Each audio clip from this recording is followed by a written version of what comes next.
Hello, welcome to another little mini app. It's a different format today. I'm going to be talking about boundaries.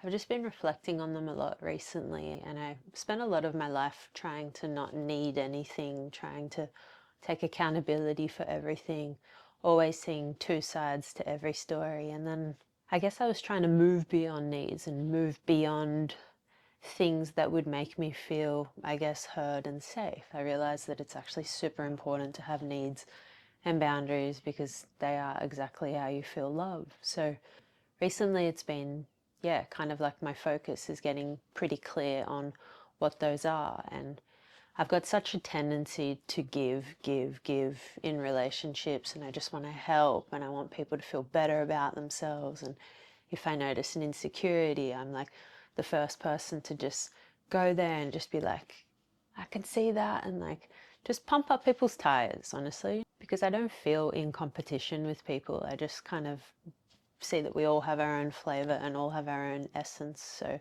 it's cool to just be in the market of making everyone feel good about themselves. So yeah, reflecting on boundaries, I was sort of reflecting on times in my life where somebody set a boundary with me, or when I set a boundary with somebody and it was accepted or it was pushed back. And I feel like it's cool to know a few examples, because I feel like the word boundaries, you're kind of just like, what even is that?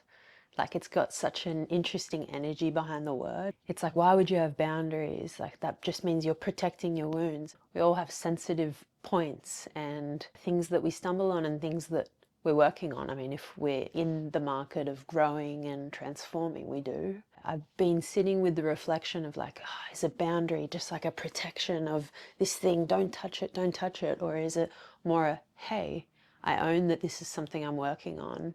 How would you feel about being a little bit softer with me around this thing while I let it go? Because I find that, like, when you have sensitive things and then you bring it love and then people around you bring it love, it transforms from a shadow into something quite beautiful. Well, the first time somebody set a boundary with me, I was like, whoa, that was boss. And I remember respecting him so deeply. So I'd been seeing this guy and he was incredible, such a good man. And from the get-go, open communication, just a good man. I just felt from the first hang, I was like, my body just feels safe. And I remember we'd spent a few times together, and after a little bit, I was just like, I'd noticed a bit of an age mismatch and just like a mismatch in just a few little bits and bobs. And I remember just being honest with him about that, and then we just still respected each other. And a few weeks later, he had messaged me saying, hey, I'm seeing someone. I just wanted to let you know. I just wanted to set a boundary with you.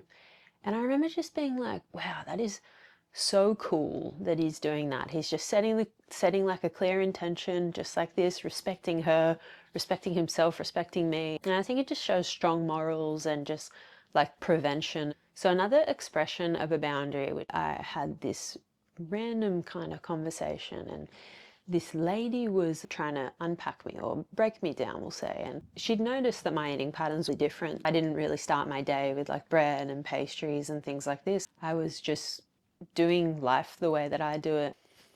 I didn't really feel like I needed to justify that. My body was just thriving and working super well. I was just so energized. So I just thought, if it's a problem for me, I'll come to talk to you about it. I was basically on my computer and she was prodding me about it, and she was saying like, asking me questions. And I remember feeling really uncomfortable because I didn't really get like a, hey, can we talk about this? It was just like a straight in, we're talking about it. And she's asking me a question and then she's saying, but why? But why? But why? And it was like I could feel like the pressure kind of rising within me. And then it got on to like social media, like, why do you post your body online? Is that like your main message, is to post your body online? And I remember again an emotion rising and a real hurt, because I've been online for so long, just trying to empower people to just be who they are while they're just transforming and figuring it all out. My message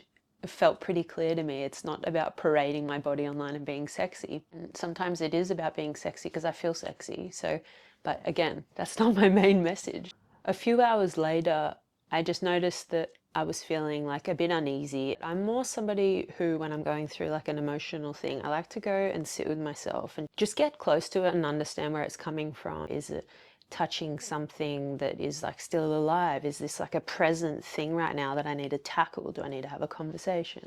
I like to just like kind of unpack it so that I can go to a conversation with a clear head and a clear mission and clear intention. So I took a bit of time to myself, and a few hours later I was working. I had a deadline that I really needed to send back, and she said, "Do you want to talk about it?" And I said, "If it's okay with you, I'd love to talk about it, but just not right now because I've got this deadline and I just want to tick it off, and I'm also feeling a bit emotionally heightened. So I'd like to just do this thing, and then tomorrow we just tackle it with a clear head."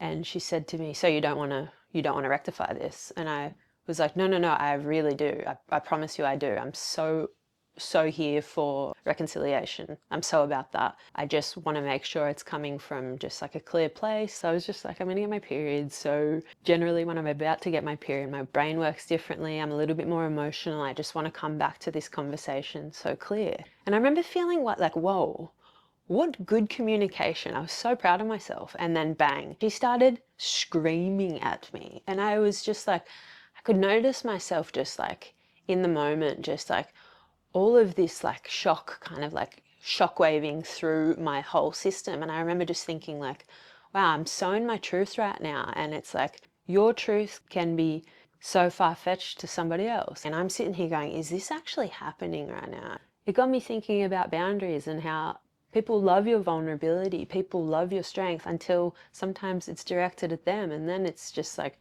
really hard for people to stomach. It just goes to show that sometimes setting boundaries is going to cause conflict. It's going to cause just a stir, because even sometimes when people set boundaries with me, I'll notice myself just being like, I don't really like being told what to do or whatever, but I'll have to be like, nah, this is a bid to get closer and a bid to show up more healthy, basically. One of my biggest values, I feel, is kind of showing up and being like, this is me, and this is what I'm excelling at, and this is what I'm not great at. And I just like being like that because it just puts everything out on the table. I do this in relationships more and more, and I will continue to do it, even though it hasn't been the most successful thing. It's just something that I just do so that people know, and then hopefully we can work together from there. I think a lot of people try to just hide the shadows and hide the darkness, and also some people try to hide the light. Like I've been like that too. I don't want to be too sparkly. I don't want to be too loud. I don't want to be too powerful. I don't want to be too proud of like my accomplishments or my evolution. Like it's like this cool girl mystery thing that a lot of girls and guys like to do. It's like, don't be too proud, and then it's like self-deprecation so lit. I love self-deprecation, but I'm sort of more in an era of just being like, fuck it, I'm going to be proud of that. It's just much more of a nice energy to hold within yourself. You don't have to hide what you love about yourself. So yeah, I basically just wanted to talk about just boundaries and how it can be really hard to set them, and it can be really like challenging, but really the idea of them is to bring you closer and to be basically transparent with people. Is that like, I know who I am, I know where I'm stumbling, I won't always stumble on this, but yeah, right now it's sensitive for me, and if you could be a little bit more sensitive around this, that would be probably really fucking healing for me, actually. And I promise to do the same with your things if you're honest with me about them. But if you don't tell me about them, it's going to be really tricky for me to nurture those into the light. So yes, thanks for listening to my little boundary chat. And if you want to get clear on your needs, your values, your boundaries, I highly recommend, because there's this like weird tone behind them where it's like a bit righteous, a little bit like me, my needs, my this, and it's just like, no, I realize that if you don't push your needs, they can't be met, or you push them and then people are like, I can't meet them, and that's tough. But at least you voice them, and at least you do this as like such a big love for yourself, in that if somebody won't meet them, or if somebody can't meet them, or if they don't have the capacity, or they don't see the value in meeting them, then you just go, oh, I'm just going to try somewhere else. You do that in respect for yourself. But yeah, it's a challenge. So give it a crack, get clear on all those things, and see what happens. Make it fun. Thanks for listening.